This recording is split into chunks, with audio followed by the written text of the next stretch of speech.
So in the previous lecture I introduced you to the SQLite 3 library and I showed you how to create a table in your SQLite database and how to insert data in your database and how to select data and view them in Python. So we have these 4 rows in our database table, and in this lecture I'll quickly show you how to delete and update data from your table. So again, I'll create a function. So let me copy this.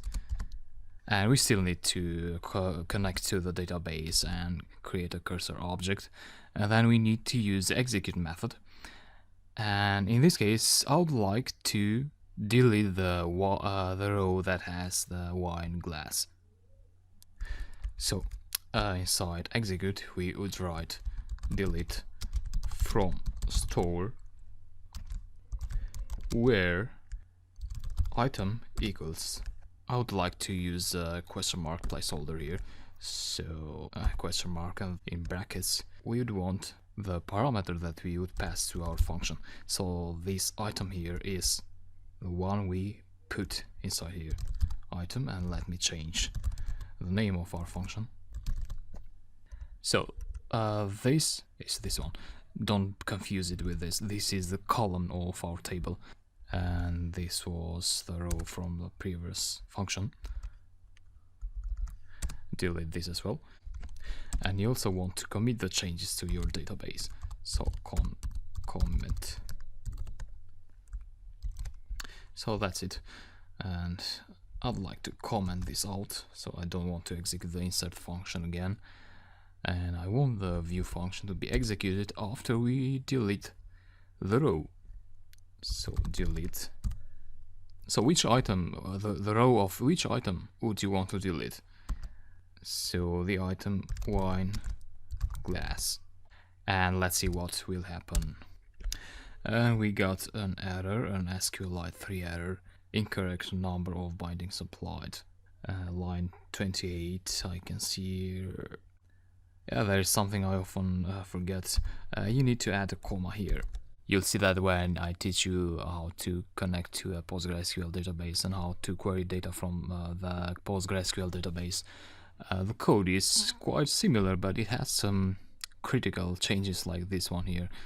So it can be confusing when you work with different kind of databases. Let's try this out again. And yeah, it seems to be working now. Wine glass is not here. So that's how you delete a row. Let's now add another function for updating data. Update. In this one, I would like to update the quantity of water glasses. So I would want to change this from 10 to 11. Again, you establish a connection to the database, create a cursor object, and then you execute.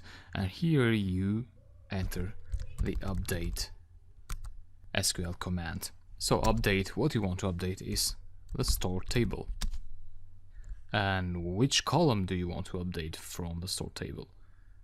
So you want to set the name of the column, which in this case would be quantity. And that would be equal to what? Guess what? Question mark. And then you say where. Or let me show you how to update more than one column. So if you wanted more than one column, you'd use a comma and then say price equals another question mark. Alright, so we say update store and set quantity and price to this, but which row? So you need to specify a conditional here. So where item equals to wine glass. Or you can also set this to a question mark, so you have 3 placeholders here. And then you have the quote to close your SQL statement. And then inside brackets you want to pass the parameters, quantity, and you have the second one is price and item. When you have more than one parameter here, you don't put a comma at the end, so this ends like this. And you also want to pass these parameters here so they reflect your function input. So what we have here is we are updating the store table, and we set the value of the quantity column and the price column to these values, but only for those rows where the item will be equal to a given value. So we give that value to this one here, and the first two to these ones. So you get the idea. Save the script, and you need to call it here. So let me comment this out and update. So what quantity do you want to pass? 11, let's say. And the price was 5, let's say it will go up to 6. And which item you want to update? Water glass. That's it. Save your script and try it out.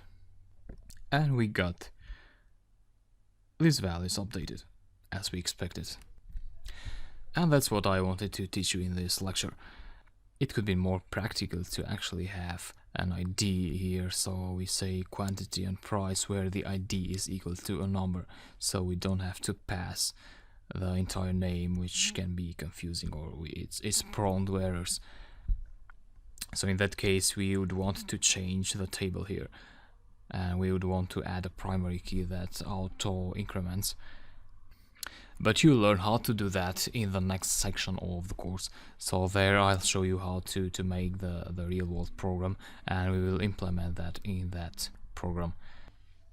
So these were some trivial examples, and you'll get a much better idea in the next session. So next we will jump to PostgreSQL, and we'll work with the Cycle PG2 library. Talk to you later.